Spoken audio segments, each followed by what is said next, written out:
میری مدد رب پہ آیا جس نے دھرتی آکاش بنایا جس نے دھرتی آکاش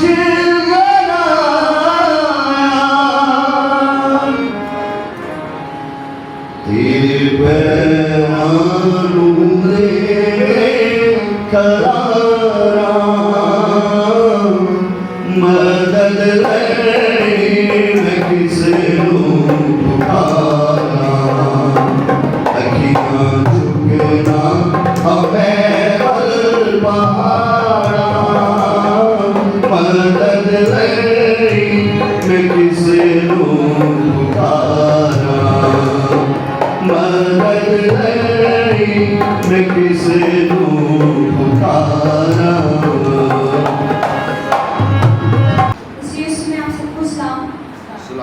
میری 4-5 ہفتے سے ایک ٹیسٹیمنی تھی جو رکی ہوئی تھی اور خدا کے فضل سے آج مجھے یہ موقع ملا ہے. 2-3 ماہ سے میری اسپائنل کارڈ میں بہت زیادہ پین تھی. میری یہ جو پیچھے والی ہڈی ہوتی ہے نا بیٹھ کے اس ہڈی میں ایک ہی اسپاٹ پہ درد ہوتا تھا اور میں نے بہت دفعہ میڈیسن بھی لی مگر اس سے کوئی فرق نہیں پڑا.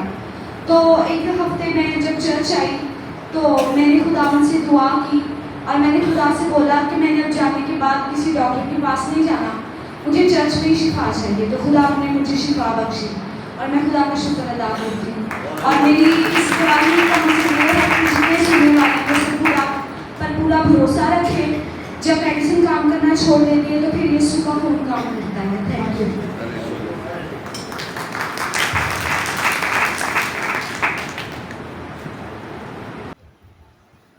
خداوند آپ سب کے ساتھ ہو. میرے عزیزو, اس سے پہلے کہ قرآن کا آج کا کلام ہم سنیں, ایک خاص گزارش ہے دعا کے لیے. بڑے دن پر یہاں ایک فیملی بہادر لال کشوت اور ان کے بچے یہاں آئے ہوئے تھے. ان کی بڑی بیٹی کا نام ہے مسکان. اس کا آپریشن ہوا ہے پتے کا اور انہوں نے کل اسپیشل کہا کہ چرچ میں بیٹی مسکان کے لیے خاص دعا کی جائے. تو اس کو اپنی دعاؤں میں آپ یاد کریں کہ خدا بیٹی کو جلد صحت یابی عطا کرے. اور میں اس کے لیے التماس کروں گا میری بہن رخسانہ سے کہ وہ دعا میں رہنمائی کریں. ذرا مائک دے دیں گے وہ دوسرا بغیر دار ہونا. آپ سروں کو دعا کریں, آپ سب اپنے سروں کو جھکائیں اور دعا مانگیں.